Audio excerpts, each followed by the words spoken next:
जो फिलिस्तीन कॉन्फ्रेंस है, इसमें जो ये फाइनल वर्डिक्ट उलमा की तरफ से आई है, ये अहमियत की हामिल है अवाम उन्नास के लिए भी और मौजूदा हुकूमत के लिए भी। फिलिस्तीन के हवाले से मैं पिछले 2 सालों में स्पेसिफिकली 7 अक्टूबर 2023 से ऑनवर्ड काफी सारी वीडियोस रिकॉर्ड करवा चुका हूं। उसमें जो हमारा मौकिफ है वो पब्लिक में मौजूद है अल्हम्दुलिल्लाह।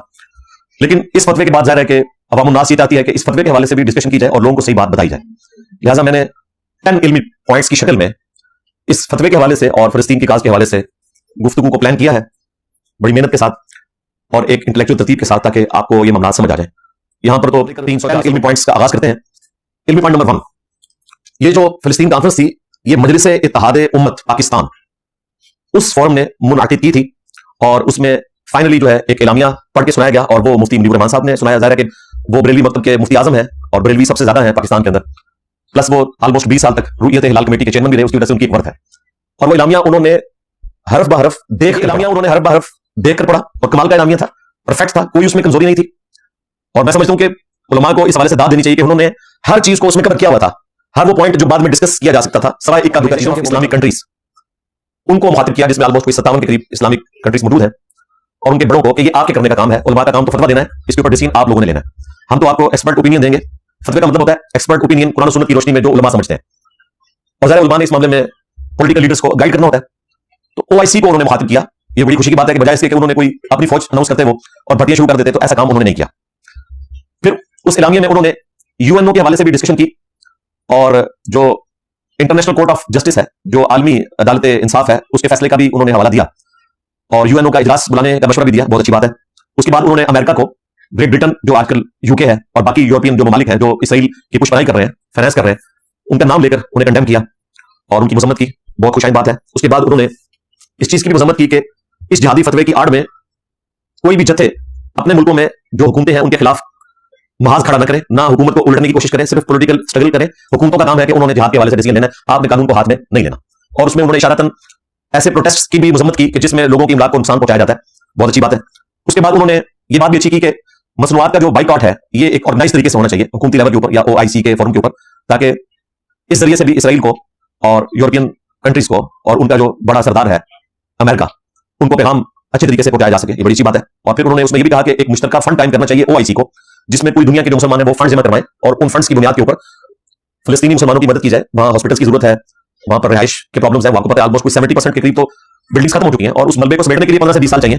जितने बड़े लेवल के ऊपर तबाही है, 55,000 के करीब लोग शहीद हो चुके हैं और ऑलमोस्ट 2 लाख के करीब जख्मी हैं। अल्लाह ताला शुहदा की मग़फ़िरत फरमाए और उनकी शहादत को क़यामत के दिन उनके लिए जरिए निजात बनाए और जो उनके लवाहिकीन हैं उन्हें सब्र अता फरमाए और उस सब्र के ऊपर अजर अज़ीम अता फरमाए। और जो लोग जख्मी हैं, अल्लाह ताला उनकी सेहतयाबी वाला मामला करे। तो उसके लिए उन्होंने कहा कि फंड्स जो है वो मुश्तरका होने चाहिए। ये बहुत अच्छी बात है। प्लस उन्होंने कहा कि जो पूरी दुनिया में एस्टैब्लिश इदारे हैं, सिर्फ उनको फंड्स दिए जाए।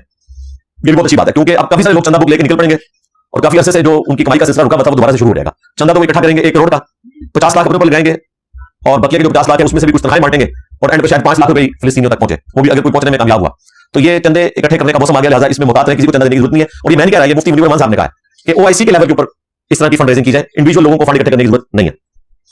और उसमें उन्होंने बिलखुसूस हॉस्पिटल्स के हवाले से जो कुछ कहा कि मोबाइल हॉस्पिटल्स होने चाहिए और डॉक्टर्स जो अपनी खिदमत पेश कर सकते हैं उसकी जरूरत है। जाहिर है इस वक्त इतने ज्यादा लोग जख्मी हैं तो उसमें डॉक्टर्स की मौजूदगी वहां जरूरी है और मोबाइल हॉस्पिटल्स, क्योंकि इंफ्रास्ट्रक्चर तो तबाह कर दिया इसराइल ने अपनी बदमाशी से। तो ओवरऑल जो मुफ्ती साहब का इलामिया मैंने उसका मुख्तसरन आप समझ लें, जो उसका खुलासा था वो आपके सामने रख दिया। बाकी आप वीडियो जरूर देखें, अच्छे तरीके से उन्होंने उसको ब्रीफ किया। इल्मी पॉइंट नंबर 2, हुनकर हम्द से थोड़ा सा गिला भी सुन ले। इतनी सारी उलमा की तारीफ करने के बाद अब हम हक बजानिब है कि उसमें जो कमजोरियां हैं उनको हाईलाइट करें, ताकि आम लोगों के वसवसे आप उन्हें इतराज न समझें, शैतानी वसवसा कह लें, वो दूर हो। उसमें सबसे बड़ी चीज जो मुझे इसमें फील हुई कि आपने अपने फोरम का नाम रखा है मजलिस इत्तेहाद उम्मत पाकिस्तान। तो इत्तेहाद उम्मत में सिर्फ सुन्नियों के फिरके आपने शामिल किए। हालांकि मैं भी खुद एक सुन्नी प्लेटफॉर्म से हूं, मैं सुन्नियत को एज ए फिरका नहीं एक्सेप्ट करता, मनहज के पॉइंट ऑफ व्यू से। मैंने अहले सुन्नत की किताबें रखी होती हैं अपने टेबल के ऊपर। इत्तेहाद उम्मत के ऊपर बात हो रही है और सिर्फ सुन्नियों के फिरकों के नुमाइंदे वहां बैठे हैं। बरेलवियों की तरफ से मुफ्ती मुजीबुर रहमान साहब, देवबंद की तरफ से मुफ्ती तकी उस्मानी साहब, अहले हदीस के भी कुछ नुमाइंदे आए हुए थे, मेरे शाम नज़ीर साहब आए हुए थे, क्योंकि बड़े तो उनके इस वक्त बीमार हैं, ये जरा वोकल इनको बुला लिया। और उसके बाद तंजीम इस्लामी से भी थे, मौलाना फजलुर रहमान साहब ने भी वहां बड़ी अच्छी तकरीर की, बड़ी दिलेरी के साथ। जमात इस्लामी की भी नुमाइंदगी थी, सब लोगों की नुमाइंदगी वहां मौजूद थी। लेकिन सबसे ज्यादा इंपॉर्टेंस जो है वो मुफ्ती तकी उस्मानी साहब और मुफ्ती मुजीबुर रहमान साहब की है। तो मैं स्पेसिफिकली उन दोनों को मुखातिब करके कह रहा हूं कि आप अगर इत्तेहाद उम्मत की बात कर रहे हैं तो अहले तशय्युअ जो पाकिस्तान में ऑलमोस्ट 15 से 20% है, उनका कोई नुमाइंदा हमें ना स्टेज के ऊपर नजर आया, ना किसी तकरीर में नजर आया, ना इससे पहले आपकी किसी फिलिस्तीन कॉन्फ्रेंस में नजर आया। जबकि हकीकत हाल ये है कि फिलिस्तीन के जिहाद को हुकूमती लेवल के ऊपर और मैन पावर के पॉइंट ऑफ व्यू से भी सबसे ज्यादा अगर किसी ने सपोर्ट किया है पिछले 70-80 सालों में, तो वो अहले तशय्युअ का मकतब है। इवन जो सुन्नी तहरीकें भी हैं, हमास सुन्नी तहरीक है, उनके दफ्तरों के अंदर भी इमाम खुमैनी की तस्वीरें लगी हुई हैं। उनको भी फंड ईरान करता रहा। हिजबुल्लाह तो चले है शिया तंजीम, लेकिन हमास को भी सपोर्ट ईरान करता रहा। इसी तरीके से लेबनान में भी जो जिहाद वाले मामलात हुए, हसन नसरुल्लाह और बाकी सब लोग, इनके पीछे ईरान ही था। पाकिस्तान में भी अहले तशय्युअ ऑलमोस्ट 15 से 20% मौजूद है। तो इत्तेहाद उम्मत का तकाजा था कि किसी शिया आलिम को भी बुलाया जाता, और ये जानबूझ के नहीं बुलाते, क्योंकि फिर आपको पता है वो दूसरा फैक्टर लग जाता है। ये ना समझें कि इन्होंने बुलाया और वो आएंगे नहीं, वो तो तैयार बैठे हुए सारे, वो माइनॉरिटी में, वो तो चाहते हैं कि हमें किसी स्टेज के ऊपर कोई मौका मिले, वो कभी भी इंकार नहीं करते, ये बुलाते नहीं है। तो इत्तेहाद उम्मत नाम हो आपके फोरम का, और उसमें जो बड़ी दराड़े हैं सुन्नी और शिया, उसमें एक फिरके की नुमाइंदगी ना हो, तो ये इत्तेहाद उम्मत वाला प्रोग्राम तो मर गया। और ये सिर्फ पाकिस्तान का मसला नहीं है, पूरी दुनिया में 15 से 20% शिया है और 80% अहले सुन्नत है। तो अगर उम्मत लेवल के ऊपर आप बात करेंगे तो फिर आपने सबको साथ लेके चलना है। जबकि फिलिस्तीनियों को सबसे ज्यादा फाइनेंशियल सपोर्ट, मॉरल सपोर्ट देते ही शिया है, और एक पूरा मुल्क है जो उनको फाइनेंस करता है, आज तक कर रहा है, ईरान। तो ये बड़ी जाती वाली बात है कि आप शिया को अपने स्टेज के ऊपर जगह ना दें। हालांकि आप देखें कि खत्म नबूवत के हवाले से जब कभी भी तहरीकें उठी हैं, तो उसमें अहले तशय्युअ भी आपको स्टेज के ऊपर नजर आते हैं। हमारे माजी करीब ही में हुर्मत रसूल के हवाले से जितनी भी रैलीज निकाली जाती थी अहले हदीस मकतब के प्लेटफॉर्म से, हाफिज सईद साहब हफिज़हुल्लाह ताला, उनके प्लेटफॉर्म से, तो हालांकि वो हार्डलाइनर अहले हदीस फिरके से ताल्लुक रखते हैं, और मुफ्ती आजम जो सऊदीया के थे अब्दुल अजीज बिन बास, उनके वो शागिर्द थे। उसके बावजूद उन्होंने अपने स्टेज के ऊपर शिया उलमा से भी तकरीरें करवाई, रलियों से तो करवाई, जमा से तो करवाई, शिया उलमा को भी अपने स्टेज पे दावत दी। अकायद का इख्तिलाफ तो वो आपको पता है, वो तो अपनी जगह रहेगा। अगर शिया से हमारा अकीदे का मसला है तो अहले सुन्नत में भी तो आपस में अकायद के मसाइल तो हैं, और काफिर तो इन्होंने भी आपस में एक दूसरे को डिक्लेयर किया हुआ है, सिर्फ शिया के वाले से फतवे नहीं, आपस में भी एक दूसरे के बारे में है। तो जब उन चीजों को आपने साइड में रखा है, तो इत्तेहाद उम्मत का तकाजा ये था कि आप उनको भी मौका देते। फिर फिलिस्तीन में जो लोग शहीद हुए हैं या जो लोग जख्मी हैं, वो सिर्फ सुन्नी तो नहीं है, शिया भी है। अगरचे वहां शिया की आबादी कम है, लेकिन बहरहाल शिया मौजूद तो है। तो इस वाले से इस फोरम के ऊपर मुझे कमजोरी नजर आई, वो मैंने हाईलाइट कर दी। उम्मीद है कि अगली कोई कॉन्फ्रेंस होगी जो भी उन्होंने पाइपलाइन में रखी हुई है, ऑल पार्टीज कॉन्फ्रेंस, तो उम्मीद है उसमें हमारी तरफ से ये जो सजेशन है उसको आप अकोमोडेट करेंगे इंशाल्लाह। इल्मी पॉइंट नंबर 3, आलमी अदालत इंसाफ के हवाले से जो मुफ्ती साहब ने जिक्र किया कि उनका भी फैसला आ चुका है कि ये फिलिस्तीनियों की नस्ल कुशी कर रहा है इसराइल, और ये बेसिक ह्यूमन राइट्स के भी खिलाफ है, यूएनओ के चार्टर के भी खिलाफ है, और जुल्म के ऊपर मबनी है, और इसराइल जो कुछ कर रहा है ये दहशतगर्दी है। बहुत अच्छी बात है, लेकिन इस मौका के ऊपर मुफ्ती साहब का और बाकी उलमा का काम था कि बाय नेम वो साउथ अफ्रीका को मेंशन करते। चाहिए तो ये था कि ओआईसी के फोरम से या अरब लीग के फोरम से, या वो 41 मुल्कों का जो थाल बना हुआ है जिसके हेड हमारे वो रिटायर्ड जनरल रहील शरीफ साहब हैं, वो सिर्फ तलवारी उठा के वहां पे नाच रहे होते हैं। इन तीनों बड़े फोरम्स ने कोई आलमी अदालत इंसाफ में इसराइल के खिलाफ मुकदमा नहीं किया तो एक नॉन मुस्लिम क्रिश्चियन कंट्री ने, साउथ अफ्रीका, और उन्होंने मिलियंस ऑफ डॉलर्स का खर्चा उठाया, इतने महंगे वकील उन्होंने किए थे, और उसके बाद उनके मुकदमे की बुनियाद के ऊपर, उनकी रकम लगाने की बुनियाद के ऊपर आलमी अदालत इंसाफ ने वो फैसला दिया इसराइल के खिलाफ। तो भाई आप अगर आलमी अदालत इंसाफ के फैसले का जिक्र कर रहे हैं और उसके साथ आप साउथ अफ्रीका का शुक्रिया नहीं अदा कर रहे, तो मैं समझता हूं ये बहुत बड़ा ब्लंडर है हमारे इंटेलिजेंसिया का कि इतने पढ़े लिखे समझदार उलमा बैठे हैं और उन्होंने ये इतनी बड़ी चीज ओवरलुक कर दी है। कितना अच्छा मैसेज पूरी दुनिया को जाना था कि मुसलमानों के हार्डलाइनर किस्म के उलमा के स्टेज से जब एक नॉन मुस्लिम कंट्री का शुक्रिया अदा किया जाता, अब कर लें, लेकिन एलानिया करें, इस बड़े फोरम के ऊपर करें। नेल्सन मंडेला का भी शुक्रिया अदा करें, वो अपनी गवर्नमेंट आ चुका, लेकिन हकीकत बात है कि सबसे ज्यादा तवाना आवाज नॉन मुस्लिम्स में अगर फिलिस्तीनियों के हक में थी तो नेल्सन मंडेला की। ये कहते हैं हमारे बुजुर्गों का फैज जारी है, मैं कहता हूं फैज तो नेल्सन मंडेला का जारी है कि उसके मरने के बाद साउथ अफ्रीका उनकी लेगेसी को आगे लेके चला है, और वो इसराइल के खिलाफ गए, उनका तो कोई मुफाद नहीं था, सिर्फ इस वजह से कि नेल्सन मंडेला ने पूरी जिंदगी फिलिस्तीनियों का साथ दिया। और आपको पता है फिलिस्तीन में बकायदा उनका मुजस्समा लगा हुआ है, जिसके साथ उनकी वो कोटेशन भी है कि साउथ अफ्रीका की आजादी फिलिस्तीन की आजादी के बगैर नामुकम्मल है, क्योंकि फिलिस्तीनियों ने उस वक्त साउथ अफ्रीका का साथ दिया था यासिर अरफात ने। तो इस वजह से हर फोरम के ऊपर नेल्सन मंडेला बोला करते थे। आप उनकी वीडियोस रखी हुई हैं, अमेरिका में इतने हार्डलाइन किस्म के जो ज्यूज हैं उनके सपोर्टर साफी उनसे जब एलानिया सवाल पूछते थे फिलिस्तीन के वाले से, तो वो दलेरी के साथ जवाब देते थे, चाहे सामने वालों को बुरा लगे, वो किसी को याद नहीं करते थे। हमारे मुसलमान इतनी जरूरत नहीं दिखाते थे, और ये वीडियोस रखी हुई हैं, आप यूट्यूब पर जरा सर्च करें नेल्सन मंडेला अबाउट फिलिस्तीन इन अमेरिका। इसकी वजह से उनको काफी तकलीफें भी उठानी पड़ी, लेकिन वो अपने मौके पर डटे रहे। तो मुझे बड़ा दुख हुआ कि आलमी अदालत इंसाफ के फैसले का जिक्र करें और आप साउथ अफ्रीका का और नेल्सन मंडेला का शुक्रिया ना अदा करें, ये मैं समझता हूं बहुत बड़ी कमजोरी है। अगर आप ओआईसी का जिक्र कर रहे हैं, अरब लीग का जिक्र कर रहे हैं, तो साउथ अफ्रीका का जिक्र करना बनता था, एक बड़ा अच्छा मैसेज मुसलमानों की तरफ से नॉन मुस्लिम्स को जाता। इल्मी पॉइंट नंबर 4, इस इलामिये में उलमाए किराम ने कोई टाइम फ्रेम नहीं दिया, हालांकि ये सबसे बुनियादी चीज थी, इसे अनअटेंडेड ना छोड़ते। वो कहते हैं कि आज ये तारीख है अप्रैल की, और अप्रैल की फलां तारीख तक हम गवर्नमेंट को जो है वो टाइम दे रहे हैं कि हमारे इस फतवे के ऊपर वो रिस्पॉन्स करें। तो इस तरह की कोई चीज नजर नहीं आई, और ना कोई जवाबी हिकमत अमली का उन्होंने कोई इंतजा दिया इस हवाले से, सवाए एक ऑल पार्टीज कॉन्फ्रेंस बुलाई जाएगी। बाकी जो इस्लामी नजरियाती कौंसिल है उसके प्लेटफॉर्म से भी कोई इस किस्म की चीज सामने नहीं आई। और मैं ये भी एक्सपेक्ट कर रहा था कि जो हमारी सियासी जमातें हैं, खुसूसन जमात इस्लामी और JUIF, और अब आप पीटीआई को भी शामिल कर लें, क्योंकि पीटीआई तो हर वो काम करेगी जिसकी वजह से मौजूदा हुकूमत या एस्टैब्लिशमेंट जो है वो उसको परेशानी हो, तो ये बड़ा अच्छा मौका है उनको परेशान करने का, वो भी साथ शामिल हो और पार्लियामेंट के अंदर कोई करारदाद लेकर आए इस हवाले से, ताकि हमारे हुक्मरानों के और मजहबी लोगों के चेहरों के ऊपर जो निकाह नहीं उतरे। जब वो पार्लियामेंट में तकरीरें करेंगे ना, तो आपको पता चल जाएगा कि वो किस नजर से मामला को देख रहे हैं या वो क्या करना चाह रहे हैं। क्योंकि ये आपकी फिलिस्तीन कॉन्फ्रेंस भी एक जुम्मे का खुतबा ही है, जब तक कि पार्लियामेंट में आप करारदाद नहीं लाते, और ला सकते हैं आपके पास जमात इस्लामी JUIF मौजूद है, ये तो स्पेसिफिकली मजहबी जमातें, पीटीआई को भी शामिल करें, एक मजबूत अपोजिशन है आपके पास, करारदाद लाएं और उसके बाद उसको पार्लियामेंट में डिस्कस करवाएं। उसका जो मैसेज है वो पूरी दुनिया में अवामुन नास की रिप्रेजेंटेशन वाला जाएगा, अदरवाइज ये एक खुतबा जो आपने दिया है। पॉइंट नंबर 5, अगरचे इस इलामिया में हमारे उलमा ने इस चीज को कंडेम किया कि कोई इस किस्म का प्रोटेस्ट किया जाए जिसमें लोगों की इमलाक को नुकसान पहुंचे, लेकिन बड़ा जरूरी था कि इस वक्त पूरी दुनिया में जो चंद चीजें हाईलाइट हुई हैं पिछले दिनों में, कराची के अंदर ज़ाहिर पाकिस्तान का सबसे बड़ा सिटी है, वहां पर डिफेंस के एरिया के अंदर अगर KFC की एक आउटलेट को गिराया जाता है तो ये पूरी दुनिया के अंदर कोई अच्छा मैसेज नहीं गया। मैं ये चाह रहा था कि हमारे उलमा बाई नेम KFC का जिक्र करके, इसलिए नहीं कि मैंने कोई KFC खाना होता है भाई, मैं तो ये कोल्ड ड्रिंक्स भी इस्तेमाल नहीं करता, और अगर हमने कोई ज्यादा से ज्यादा कोई फास्ट फूड इस्तेमाल करना है तो भाई घर में पकौड़े और चिप्स बना लेते हैं, मुझे तो इन चीजों में कोई अट्रैक्शन वाला मामला नहीं है। लेकिन चूंकि एक इतनी बड़ी आप समझ लें आउटलेट है जिसकी ऑलमोस्ट 66,000 से ज्यादा ब्रांचेस हैं पूरी दुनिया के अंदर, और ज्यादा वो अमेरिकन बेस्ड है, उनके ऊपर कोई अगर इस तरह का मसला होता है तो पूरी दुनिया में हाईलाइट होता है। तो KFC के ऊपर जो कुछ हुआ पिछले दिनों मीरपुर में हुआ, अभी KP में भी इतला मिली है एक, और कराची में, बांग्लादेश में भी, इन सारी चीजों को बाई नेम मेंशन करने की जरूरत थी कि ये गलत हो रहा है। और फिर बाई नेम इस चीज को मेंशन करते हैं कि कोई भी दीनी जमात प्राइवेट जिहादी भर्ती ना करे, क्योंकि मैं कल प्रेस कॉन्फ्रेंस देख रहा था, प्रेस कॉन्फ्रेंस तो नहीं थी, वो सोशल मीडिया के प्लेटफॉर्म से इस वक्त तो ताकत सोशल मीडिया के पास है, मुख्तलिफ उलमा जो है वो कोई कह रहा था कि 10 लाख बंदे हमारे पास मौजूद है, कोई कह रहा था 20 लाख बंदे मौजूद है हमारे पास। यार अगर 20 लाख बंदे आपके पास मौजूद हैं फिर पाकिस्तानी फौज की तो जरूरत कोई नहीं है, इनको पता नहीं है कि ये बंदे होने से कुछ नहीं होता, ट्रेंड बनने चाहिए, नागरिक चाहिए क्रिकेट के जाकर कुछ पेश कर देने, वरना तो यहां गायबाना नवाज़ इजाज़त उनके पढ़ते रहेंगे। तो उलमा किराम का काम था कि इसको मेंशन करते हैं कि हमारी जो मजहबी तंजीमें हैं इन मौके के ऊपर जो प्राइवेट जिहादी भर्ती करने शुरू कर देते हैं, ये हरकत ना की जाए। उलमा ने ये मैसेज देना था, ये गवर्नमेंट का काम सिर्फ नहीं है, उलमा का भी काम है कि वो इसको बाई नेम मेंशन करते हैं। दूसरा, जनरल तो उन्होंने जिक्र किया कि जो OIC है वो फंड रेजिंग करे, लेकिन साथ ये मेंशन करते हैं कि ये जो हमारे मुल्क में उलमा किराम अपनी अपनी चंदे की बुक्स लेकर मार्केट में निकल आएंगे, आप इनको चंदा नहीं देना, ये भी साथ कहते हैं। अच्छा, ये स्टेटमेंट ऐसी देते हैं कि दोनों तरफ बात चली जाए, बिल्कुल वाज़ेह बात नहीं करते, क्योंकि चंदा खोर तो साथ ही बैठे हुए, उन्होंने बाद में मुफ्ती साहब भी तो रोटी पानी बंद करवाती है। तो अगर आप वाकई मुखलिस हैं अपनी नौसमत के साथ के OIC के प्लेटफॉर्म से और जो इंटरनेशनल फोरम है जिस तरह अल-खिदमत फाउंडेशन है, पूरी दुनिया में माना जाता है जमात इस्लामी का एक ज़ैली इदारा है जो फंड रेजिंग करता है, वो तो समझ आती है, ईदी वाले हैं पूरी दुनिया में, उनकी एक साख है। तो अगर आप इनके नाम जिक्र नहीं कर सकते थे, एटलीस्ट ये तो बताते कि भाई ये जो आम प्राइवेट लोग निकलेंगे आपने किसी को चंदा नहीं देना, ये मेंशन करना जरूरी था।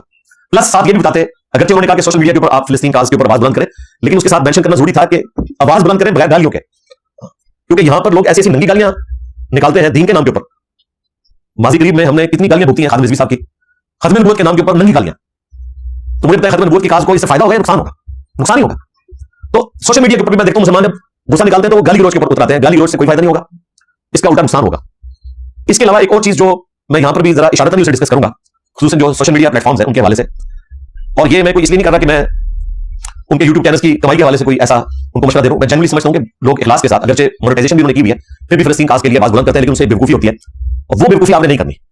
वो बेवकूफी यह है कि आपने जब भी कोई वीडियो अपलोड करनी है फिलिस्तीन के हक में, तो उसमें अल्फाज का चुनाव ऐसा नहीं होना चाहिए जो उनके एल्गोरिदम में आए और वो आपकी उस वीडियो को ब्लॉक कर दे। पिछले दिनों उन्होंने हमारे अपने चैनल के ऊपर कई वीडियोस को ब्लॉक कर दिया।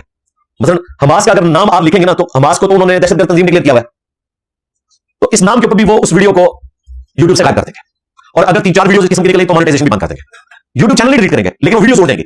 ये बेवकूफी नहीं करनी। इसी तरीके से जो हमास के लीडर्स शहीद हुए, अगर उनका नाम भी टाइटल में आपने लिख दिया तो वो उनके एल्गोरिदम में आ जाता है, वो वीडियो भी उड़ा देते हैं। इसलिए आप देखेंगे ये हमारे जो समझदार किस्म के साफी हैं वो पूरा व्लॉग करेंगे फिलिस्तीन के हक में, लेकिन उनके टाइटल में आपको फिलिस्तीन के हवाले से कोई अनाउंसमेंट नहीं नजर आएगी। उसके पीछे रीजन है, पिछले दिनों हमारे जो भाई मंसूर अली खान उन्होंने बड़ी अच्छी वीडियो की, लेकिन आपको उस टाइटल में कहीं फिलिस्तीन का नाम नहीं नजर आएगा। उसके पीछे रीजन क्या है, और ठीक है, इसको आपने अच्छे तरीके से लेकर चलना। हमारे जो भाई हैं असदुल्ला भाई, ऑन पॉडकास्ट के नाम से वो चैनल चलाते हैं, उनका चैनल इसीलिए डिमोनेटाइज हुआ और कई वीडियोस भी उड़ गई कि उन्होंने वो फिलिस्तीन के हवाले से उस टाइटल को मेंशन किया हुआ था। तो मकसद तो बात पहुंचाना ना, थंबनेल के ऊपर आप चीज को तरीके से हाईलाइट कर सकते हैं, क्योंकि थंबनेल के ऊपर जो लिखा हुआ है वो उस तरीके से एल्गोरिदम में नहीं आता, लेकिन जो टाइटल है ना उसमें आपने कोई ऐसे अल्फाज इस्तेमाल नहीं करने जिसके से वीडियो उड़ जाए, और ना आपने वीडियो के अंदर कोई ऐसी बात करनी है जो बिलो द बेल्ट बात हो, क्योंकि अगर वो वीडियो भी कोई देखता है तो कोई अच्छा इंप्रेशन नहीं जाएगा, और ना फेसबुक के ऊपर कोई गंदे कमेंट्स करने से कोई इस्लाम का फायदा होगा। आपने इस्लाम की वो पिक्चर पेश करनी जो है अखलाक के दायरे के अंदर, आपने इस्लाम का मुकदमा अवाम उन्नास के सामने रखना है। खुसूसन नॉन मुस्लिम्स तो कैमरे लगा के बैठे होते हैं कि इसको मुसलमान किस तरीके से रिटेलिएट करते हैं। बाकी जो इत्तेहाद उम्मत के हवाले से चूंकि ये फोरम बनाया गया था, तो इसमें ये साथ अनाउंसमेंट करनी चाहिए थी कि चूंकि इस वक्त मुसलमानों के ऊपर मुश्किल वक्त है, लिहाजा मुसलमान आपस के जो इख्तिलाफात हैं उनको इल्मी तरीके से तो जरूर हाईलाइट करें, लेकिन ये जो काफिर काफिर के नारे लगाते हैं इनसे परहेज करें, गलती जरूर हाईलाइट करें, लेकिन किसी मत में फिक्र को इस्लाम से बाहर निकालें, क्योंकि काफिर जब मुसलमानों को मारते हैं तो वो इस तफरीक के साथ नहीं मारते कि ये बरेलवी हैं, देवबंदी हैं, हदीस हैं, वो मुसलमान समझ के ही मुसलमानों को कत्ल करते हैं। तो इस फोरम से ये बात भी जानी चाहिए थी, क्योंकि उस फोरम के ऊपर आप देखें जो दो बड़े मुफ्ती बैठे हुए हैं, उन दोनों के बड़ों ने एक दूसरे को इस्लाम से बाहर निकाला हुआ है, ये तो हकीकत है।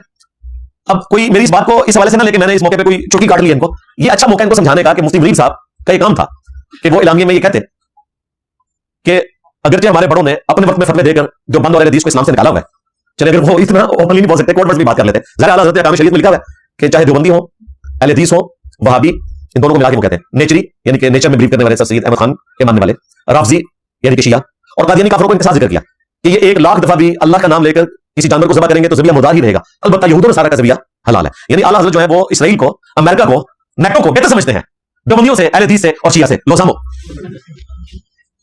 और क्या मतलब है? फिर साथ उन्होंने कहा ये सब के सब मुर्तद है। उन्होंने कहा कि ज्यूज और क्रिश्चियंस तो मुर्तद नहीं है, लेकिन ये मुर्तद है, वाहिदुल कत्ल है। अब मुफ्ती साहब का काम था कि वो इस चीज को हाईलाइट करते, जनरल कर देते कि हमारे बड़ों ने आपके बड़ों के साथ जो कुछ किया, और जवाबन आप लोगों के बड़ों ने हमारे बड़ों के साथ जो कुछ किया, आज के इस फोरम पे हम उसे ऐलान बरात करते हैं। और अब हम अपने मामलात को इल्मी इख्तिलाफ के जरिए लेके चलेंगे, लेकिन एक दूसरे को काफिर डिक्लेयर नहीं करेंगे, अकीदों के ऊपर जरूर बात करें, लेकिन काफिर के नारे न लगाएं। इसी तरीके से अहले तशय्युअ के हवाले से भी जो कुफर के फतवे लगाए गए और पूरे एक वक्त फिक्र को टारगेट किया गया ज़िया उल हक की रजीम में, उस वक्त ज़ाहिर है कि प्रॉक्सी सऊदीया की पाकिस्तान लड़ रहा था ईरान के खिलाफ। 1979 में इनकलाब आया था, यहां सुन्नियों को खतरा पड़ गया कि इनकलाब खुमैनी साहब का ईरान वाला पाकिस्तान में ना आ जाए। यहां पे स्पाई साहबा बनी, हथौड़ा ग्रुप बना और पता नहीं क्या कुछ हुआ, और आपने देखा कि मस्जिदों में बम फटे, इमाम बारगाहों में, और एक सिलसिला चलता रहा। हत्ता के टॉयलेट्स में शिया काफिर के नारे लिखे गए, हालांकि शिया खुद कुरान का लफ्ज था, वो इन्ना मिन शियातिही इब्राहीम, और बेशक नूह के शिया में, उनके ग्रोह के लोगों में इब्राहीम भी थे, यानी तमाम अंबिया एक ग्रोह से ताल्लुक रखते हैं। अब जब आप शिया काफिर लिखेंगे तो शिया खुद कुरान का लफ्ज है, काफिर भी कुरान का लफ्ज है, रूफ़े तहज्जी तो है ना। वैसे तो आपको बाबा जानी बताते हैं कि जी अगर जूती के ऊपर भी काफिर लफ्ज भी लिखा हो, और ये उनका कहना नहीं है, बारे शरीयत में भी आपको इस किस्म के फतवे मिल जाएंगे। तो काफिर के जितने रूफ़े तहज्जी हैं, काफ, फा और अलिफ और रा, ये सब के सब कुरान के रूफ़े तहज्जी हैं। तो इसकी भी बेहुदी है अगर आप जूती पे लिखते हैं, टॉयलेट में लिखते हैं, लेकिन आज भी आप देखने की मस्जिदों में कुरान में लिखे हैं। और उस वक्त ये हमारी स्टेट की नाक के नीचे उनकी ईमान के ऊपर ये सारा कुछ होता रहा, अगर आप इस वक्त किबला चेंज हो चुका है, लेकिन ज़ाहिर है कि वो पुराने साथ भी उस तरीके से चल रहे हैं। तो इस फोरम के ऊपर जो तकफीरी सोच है, इसको भी कंडेम करने की जरूरत थी। भले आप बाई नेम मेंशन ना करते कि जी उसामुल अरमान में आला हज़रत ने ये किया, और जवाबन जो है वो अल मुहन्नद अल मुफन्नद में देवबंद ने हमें शैतानी लश्कर डिक्लेयर कर दिया, इसको बाई नेम मेंशन करने की बजाय अगर जनरल भी जिक्र कर देते तो बड़ी अच्छी बात होती। इल्मी पॉइंट नंबर 6, अब मैं जरा गवर्नमेंट से पूछूंगा, गवर्नमेंट से नहीं बल्कि एस्टैब्लिशमेंट से, और एस्टैब्लिशमेंट में सिर्फ फौज शामिल नहीं है, हमारी जुडिशरी भी है, ब्यूरोक्रेसी भी है, पॉलिटिकल लीडर्स भी है जो हुकूमत में है, चीफ जस्टिस भी शामिल है, आर्मी चीफ भी, और सबसे बड़का प्राइम मिनिस्टर साहब, कि ऑलमोस्ट 4 दिन गुजर चुके हैं। हमारे मुल्क के सबसे ज्यादा इन्फ्लुएंशियल उलमा और सबसे बड़े फिरकों के बड़ों ने एलानिया एक कॉन्फ्रेंस करके जिहाद की फर्जियत के ऊपर फतवा दे दिया, लेकिन अभी तक हमारे जो वजीर इतलात हैं वो खामोश हैं, हमारे इंटीरियर मिनिस्टर खामोश हैं, हमारे डिफेंस मिनिस्टर साहब का कोई बयान नहीं आया, हमारे ISPR के डीजी साहब की तरफ से कोई उसका रिबटल नहीं आया। इसको हम अवाम उन्नास जो 25 करोड़ का एक समझ रहे एटम बम है, इतनी बड़ी आबादी दुनिया में, हम ऑलमोस्ट कोई 5वें नंबर पे हैं। इस प्रेस कॉन्फ्रेंस के बाद हम क्या समझें कि इस मुल्क के ऊपर कोई हुकूमत नाम की चीज नहीं है, कि इस तरीके से अवाम उन्नास में से फिरकों के बड़ों ने इतना बड़ा फतवा जारी किया है, इसके ऊपर कोई रिस्पॉन्स ही नहीं आ रहा। ये बहुत बड़ी नालायकी है हमारी हुकूमत की। इसमें तो फिर हमें शैतान मुझसे दिलाएगा, या तो इन्होंने आपकी मर्जी से सब कुछ किया, और आप देखें मैंने वो जो शेयर करवाई है ना इनकी प्रेस कॉन्फ्रेंस, नीचे कई लोगों ने कमेंट्स किए कि सारी टोपी ड्रामा कर रहे हैं मुल्क, और ये हुकूमत के साथ मिले हैं, ये भी लोगों ने कमेंट्स किए। मैं नहीं कहता, हुस्न ज़न रखते हैं हम, लेकिन भारतीय शैतान तो हमें वजह से दिलाता है कि या तो ये आपकी मर्जी से हुआ है, और आपने अपना बोझ उठा के जो है मौलवियों के कंधे पर रख दिया कि ठीक है तुम लोग बोलो, और इससे अवाम उन्नास भी जोश में आएगी, और अवाम जोश में आएगी। आप देख लें नीचे लोग कमेंट्स कर रहे हैं, कोई कह रहा है कि जी मेरे 3 बेटे मैं जहाज पे भेजने के लिए तैयार हूं, कोई कह रहा है जी मैं अपनी जो है वो सारी जायदाद वक्त करने के लिए तैयार हूं। अगर कोई करे ना करे, नीचे लोग जोश जरूर दिखा रहे हैं। और स्टेज से भी हमने नहीं सुना कि किसी आलिम दीन ने कहा कि मैं अपने बेटे वक्त करता हूं, या मैं अपनी जायदाद का इतना हिस्सा वक्त करता हूं। कोई अनाउंसमेंट किसी ने नहीं किया, नमाज में किसी ने करनी है। जाहिर है कि इन्होंने आपके माल और आपकी जानों के जरिए अल्लाह के नाम में जिहाद करना है। कुरान में तो आया था कि अपनी जानों और अपने माल के जरिए अल्लाह के नाम में जिहाद करो, लेकिन इन्होंने वो प्रपोजिशंस भी चेंज कर ली हुई हैं, और उन्होंने अपनी की बजाय आपको बीच में शामिल कर लिया। इसलिए आप देखें जितने बड़े हैं इनके सारे औलाद और कारोबार और अपने सारे मामलात इधर ही हैं। कई उनके तो बच्चे भी यूरोप अमेरिका में पढ़ रहे हैं, वो कोई बुरी बात नहीं है, लेकिन लोग बच्चों को तो राय कुर्बान ना करें अगर आप अपने बच्चों को नहीं भेज सकते। आप ये पूछेंगे तो कहेंगे कि हमारी जिम्मेदारी सिर्फ ना इल्मी तौर पे गाइड करना है। ये इन्होंने उसमें स्केप रूट रखा हुआ है कि हम इल्मी तौर पे गाइड करेंगे, मरे आपके बच्चे, माल भी आपका लगेगा, हम इल्मी इनपुट देंगे, और इल्मी इनपुट जिस किस्म की देते हैं वो आपके सामने है। तो या तो हमारे जो बड़े हैं उन्होंने इनके कंधे पर आके बंदूक चलाई है ताकि अवाम उन्नास को एक लॉलीपॉप दे दिया जाए, या फिर हमारी रियासत इतनी लाचार है कि उन्हें कोई कंट्रोल नहीं है कि इस तरह एक बड़े से फोरम के ऊपर आके हुकूमती उलमा नहीं, प्राइवेट तौर पर फिरकों के बड़े आकर फतवे दे रहे हैं, और ऐसे फतवे के जो हुकूमत ने उनसे डिमांड भी नहीं किए, अपने तौर पर उन्होंने जिहाद डिक्लेयर किया। अगरचे उन्होंने बीच में एक शिक्र किया कि हम हुकूमत से मुतालबा करते हैं, लेकिन हुकूमत ने कोई उनसे डिमांड किया नहीं था कि आप फतवा देंगे इस मामले में, आप क्या कहते हैं। पहला स्टेप तो ये होना चाहिए था कि हुकूमत से कहते हैं कि बताओ भी क्या करना है, इस वक्त मुश्किल वक्त है मुसलमानों के ऊपर, और ये स्टेप आगे चलता। उन्होंने सिंगल हैंडली ये फतवा दे दिया, और इसके सामने हमारी गवर्नमेंट, हमारी एस्टैब्लिशमेंट लाचार है कि हमने इनको रिस्पॉन्स किस करना है। रिस्पॉन्स तो भाई आपको करना पड़ेगा, अदरवाइज अगर 1-2 हफ्ते और गुजरते हैं, ना हुकूमत की तरफ से रिस्पॉन्स आता है और ना उलमा इस कॉन्फ्रेंस से आगे को बढ़ते हैं, तो फिर हम समझ लेंगे कि दोनों ने मिलजुल के ही मामले को ठंडा करने की कोशिश की है, निकलना इसमें कुछ भी नहीं है। ये आज की डेट में 13 अप्रैल 2025 की मेरी ये गुफ्तगू आपने रिकॉर्ड रखनी है कि 13 मई 2025 से पहले अगर इसमें से कुछ ना निकला तो आपने समझ लेना कि ये इनकी मिली भगत थी, और अगर बाकी कुछ निकलता है इसमें से, भले ही डिसीजन हो कि फिर वक्त हम इस काबिल नहीं कि उनसे ला सके, या OIC के फोरम पे या UNO के फोरम के ऊपर कुछ आगे मामला चलते हैं आर्म्ड कन्फ्लिक्ट के हवाले से, अगर इसमें से कुछ भी नहीं होता तो समझ लें कि ये उसी तरीके से ट्रक की बत्ती के पीछे अवाम उन्नास को लगाया है। इल्मी पॉइंट नंबर 7, मैं अपने स्टूडेंट्स के लिए बिलखुसूस ये इंस्ट्रक्शन दे रहा हूं उनको, और बिलअमूम पूरी दुनिया के मुसलमानों को, जहां तक हमारे इस प्लेटफॉर्म की आवाज पहुंचती है, कि इस्लाम में जिहाद और क़िताल की अनाउंसमेंट करना, यानी आर्म्ड कन्फ्लिक्ट, असले की बुनियाद के ऊपर लड़ाई लड़ना, हाँ वो सेल्फ डिफेंस में लड़ी जाए या जुल्म के खात्मे के लिए, इसकी अनाउंसमेंट कोई मुफ्ती आजम पाकिस्तान नहीं करेगा, ना मुफ्ती आजम सऊदीया करेगा, ना मुफ्ती आजम ईरान करेगा। हाँ, पॉलिटिकल लीडर्स, गवर्नमेंट्स उनसे मशवरा जरूर मांगेंगे, फतवा जरूर लेंगे, लेकिन इसकी अनाउंसमेंट कि जिहाद और क़िताल होना चाहिए कि नहीं, इसके लिए फौज जानी चाहिए या नहीं, ये डिसीजन सिर्फ पॉलिटिकल गवर्नमेंट्स का काम है। ये अवामुन्नास का काम नहीं है कि कोई जत्था बना के या उलमा के फतवों के ऊपर अपने एंड पे ट्रेनिंग लेके तो वहां पे चला जाए। ये बिल्कुल ज़हन में रखें, इस किस्म का कोई जिहाद शरई जिहाद तस्वुर नहीं होगा, वो एक अनारकी फैलाने वाली बात है। बाकी इस मौके के ऊपर मैं फिर से उस चीज को रिपीट करूं, स्टूडेंट्स के लिए बिलखुसूस और बाकी मुस्लिम अवामुन्नास के लिए बिलअमूम, कि इस मौके के ऊपर आपने होशियार रहना है कि कोई नौजवानों को वर्गला कर किसी प्राइवेट जिहाद के अंदर एंगेज ना करे, किसी मौलवी की चंदा बुक इस मार्केट में ना आ जाए कि आप ये समझे कि हम फिलिस्तीनियों के साथ कोई इज़हार यकजहती के लिए अपनी रकम दे रहे हैं या माल खर्च कर रहे हैं और उन तक पहुंच जाएगा। अगर कोई आती है तो भाई कोई चंदा देने की जरूरत नहीं है। इसी तरीके से किसी ऐसे प्रोटेस्ट में आपने शामिल नहीं होना कि जो प्ले कार्ड से आगे बढ़कर KFC तोड़ने के ऊपर या मैकडॉनल्ड्स के ऊपर हमला करने के ऊपर या किसी बैंक लूटने के ऊपर या किसी बिल्डिंग को आग लगाने के ऊपर या किसी एम्बेसी के ऊपर हमला करने के ऊपर मुश्तमिल हो। इस किस्म के आपने किसी प्रोटेस्ट का हिस्सा नहीं बनना। हाँ, जिस तरह हमारे यहाँ जमात इस्लामी के लोग बड़े पुरअमन तरीके से, उनकी फीमेल्स भी निकलती है माशाल्लाह पूरे हिजाब के अंदर, उनके मर्द भी पूरे एक ऑर्गेनाइज तरीके से प्ले कार्ड उठा के अच्छे तरीके से प्रोटेस्ट करते हैं। जमात इस्लामी के जहां भी प्रोटेस्ट होते हैं, इसके अलावा भी जितनी दीनी तंजीमें हैं, जमात इस्लामी चूंकि एक ऑर्गेनाइज जमात है और वो वायलेंट नहीं होती, इसलिए मैंने उनका स्पेसिफिकली जिक्र किया। वरना TLP का हो, JUI का हो, PTI का हो, नून लीग का हो, पीपल्स पार्टी का हो, वो आप जरूर शामिल हो, लेकिन उतने कि जितना प्ले कार्ड की हद तक और प्रोटेस्ट करने की हद तक इमला को नुकसान पहुंचाना, इसमें आपने बिल्कुल शामिल नहीं होना। और एहतजाज के अंदर जरूर शामिल होना है, क्योंकि ये कम से कम एक दर्जा है जिसके जरिए आप अल्लाह ताला के हुजूर अपनी हाजिरी लिखवा सकते हैं। ज़ाहिर है कि एटलीस्ट अपनी जुबान से तो बुराई को आपने बुरा कहना है ना, क्योंकि दिल में बुरा जानना तो ये आखिरी दर्जा है। उसी मुस्लिम हदीस है ना कि हो सके तो बुराई को हाथ से रोको, और ज़ाहिर है कि ये अवामुन्नास का काम नहीं है, ये हुकूमतों का, फौजों का काम है। अगर हाथ से नहीं रोक सकते तो जुबान से, ये उलमा का अवामुन्नास का काम है, वो भी आसान तरीके से। और अगर जुबान से नहीं रोक सकते तो एटलीस्ट दिल में बुरा जानो। लेकिन नबी इस्लाम ने फरमाया, ये सही मुस्लिम हदीस है, ज़ालिका अज़अफुल ईमान, ये ईमान का सबसे कमजोर दर्जा है। और सही मुस्लिम में एक और हदीस है कि नबी इस्लाम ने फरमाया, कोई भी नबी ऐसा नहीं गुजरा कि उसके चंद करीबी साथी हुआ करते थे जो पूरे पैशन के साथ उसकी दावत को आगे लेकर चलते थे। जब वो फौत हो जाते थे तो फिर नाखलिफ लोग उनकी जगह पर आ जाते थे। इसका जिक्र इशारतन सूरह मरियम में भी आया कि अंबिया के जाने के बाद नाखलिफ लोग उनकी मसनदों पर बैठ जाया करते थे, जानशीन बन जाते थे। सही मुस्लिम में आगे अल्फाज है कि जब वो नाखलिफ लोग बैठते थे तो वो कहते थे जो करते नहीं थे, और करते वो काम थे कि जिसका अल्लाह ने हुक्म नहीं दिया होता था। ऐसे हुक्मरानों के खिलाफ जो हाथ से क़िताल करे वो मोमिन है। यानी अगर क़याम करना पड़े किसी वक्त और हालात फेवरेबल हो, ये नहीं कि आपने एस्टैब्लिश गवर्नमेंट के खिलाफ बगावत कर देनी है, वो तो अनारकी फैलेगी, उसकी इस्लाम में इजाजत भी नहीं है, उसकी ममानियत के ऊपर भी अलग से हदीस है।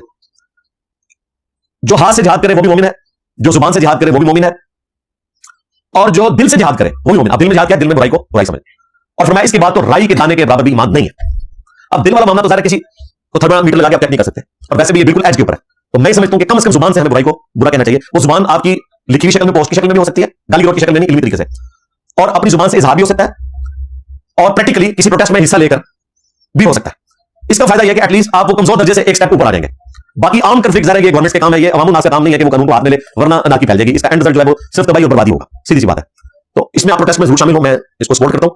और आप इसमें कोई तफरीक न करें कि किस फिरके का प्रोटेस्ट है, किस जमात का प्रोटेस्ट है, सबके साथ आप शामिल हो। उम्मत की जमीयत से अलग नहीं होना, उम्मत के साथ ही रहना है, इख्तिलाफ राय जरूर करना है, क्योंकि fit in the system and then change the system.